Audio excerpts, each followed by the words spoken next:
Kita mulai dari Tiongkok. Ada sebuah gerbang di sana, gerbang yang cuma bisa dilewati satu arah. Masuk sih gampang, tapi kalau mau keluar, nah itu cerita lain. Coba bayangin deh posisi ini. Anda lagi di bandara, udah siap-siap mau pulang. Tiket di tangan, paspor siap. Tapi pas di imigrasi, tiba-tiba Anda dihentikan petugas. Dan mereka bilang, maaf, Anda nggak boleh meninggalkan negara ini. Dan ini bukan salah paham, bukan juga salah ketik. Anda baru aja kena jerat sebuah sistem yang sangat kuat dan terus terang misterius. Pertanyaannya, gimana sih cara kerja sistem ini? Oke, ayo kita bongkar bareng-bareng. Oke, kita masuk ke bagian pertama, gerbang satu arah. Nah, yang harus banget kita pahami di awal, ini bukan penculikan ilegal ya, justru sebaliknya. Ini tuh hasil dari sebuah sistem hukum yang memang ada dan ya sengaja dirancang begitu. Dan ini dia nih, poin kuncinya. Larangan keluar negeri itu bukan sesuatu yang dipakai pas keadaan darurat aja, sama sekali bukan. Di Tiongkok, ini udah jadi alat administratif rutin. Biasa aja gitu dipakai sama pihak berwenang. Jadi, ini semacam normalisasi kekuatan yang sebetulnya luar biasa besar. Terus gimana caranya hukum bisa jadi senjata? Nah, sekarang kita lihat gimana hukum itu sendiri jadi fondasi dari sistem ini. Kita coba pahami arsitektur hukum yang bikin penahanan kayak gini jadi mungkin. Jadi, ada beberapa undang-undang spesifik yang jadi dasarnya. Mulai dari UU Imigrasi, terus UU Keamanan Nasional, sampai yang terbaru, UU Anti-Spionase. Kelihatannya sih lengkap ya, komprehensif, tapi justru disitulah masalahnya. Jadi, inti masalahnya itu di sini nih. Semua undang-undang tadi sengaja ditulis dengan bahasa yang super luas dan ambigu. Nah, kombinasi antara cakupan yang lebar dan definisi yang nggak jelas ini yang akhirnya bikin banyak celah buat disalahgunakan. Oke, biar jelas, apa sih larangan keluar negeri ini?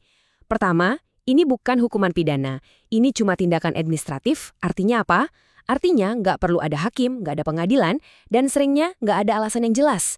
Dan yang paling bikin ngeri, nggak ada batas waktunya. Bisa selamanya. Ngomongin teori hukum aja kayaknya kurang ngena ya. Biar bener-bener kebayang dampaknya, kita harus lihat kasus nyata. Yuk, kita lihat cerita seorang eksekutif dari Eropa. Prosesnya tuh gini, langkah demi langkah. Awalnya cuma sengketa bisnis biasa. Terus, pas dia mau pulang ke negaranya, dihentikan. Alasannya cuma dibilang perlu kerjasama untuk investigasi. Udah, gitu aja. Nggak ada penjelasan lain. Akhirnya dia terdampar, nggak bisa kerja, nggak bisa pulang, dan yang paling parah, nggak ada jalur hukum yang bisa dia pakai buat banding. Ada kutipan dari salah satu korban yang ngena banget. Dia bilang, saat saya sadar saya ini sandera, semuanya berubah. Nah, ini dia. Ini bukan lagi soal sengketa bisnis. Ini udah jadi situasi penyanderaan. Kebebasan Anda jadi alat tawar. Coba kita bandingin ya. Kalau di kasus pidana biasa, seenggaknya Anda punya hak. Ada sidang, ada pengacara, hukumannya pun ada batas waktunya. Tapi kalau kena larangan keluar negeri, semua itu hilang. Lenyap. Ini benar-benar kayak lubang hitam dalam sistem hukum. Terus, siapa aja sih yang biasanya jadi target? Banyak yang ngira ini cuma buat mata-mata atau kriminal kelas kakap. Wah, salah besar. Kenyataannya jauh lebih luas dari itu. Coba lihat daftarnya nih. Ada eksekutif asing yang lagi ada masalah bisnis, ada akuntan, bahkan warga Tiongkok sendiri yang kaya raya juga bisa kena, biar nggak bawa kabur uangnya. Sampai orang yang dianggap saksi potensial aja bisa ikut kejebak. Polanya jelas banget kan? Ini bukan soal kejahatan, ini soal kontrol. Jadi, apa benang merahnya dari semua target ini? Sebenarnya simple, mereka semua punya satu kesamaan. Kalau mereka pergi, bakal ada seseorang yang berkuasa yang jadi repot. Dan seseorang ini seringnya bukan pemerintah pusat loh, tapi bisa jadi pejabat lokal atau perusahaan milik negara yang punya kepentingan sendiri. Oke, sekarang kita lihat gambaran besarnya. Dampaknya apa sih? Ini bukan cuma soal cerita sedih 1-2 orang, tapi soal gimana sistem ini pelan-pelan ngerusak kepercayaan, baik dari luar negeri maupun dari dalam negeri sendiri. Perusahaan asing kan nggak tinggal diem ya, mereka akhirnya beradaptasi. Caranya? Kirim eksekutif cuma buat tugas jangka pendek, keluarga nggak boleh ikut pindah. Keputusan-keputusan penting diambil di luar Tiongkok. Ini semacam biaya ketakutan yang sekarang jadi bagian dari strategi bisnis mereka di sana. Dan jangan salah, ini bukan cuma masalah buat orang asing.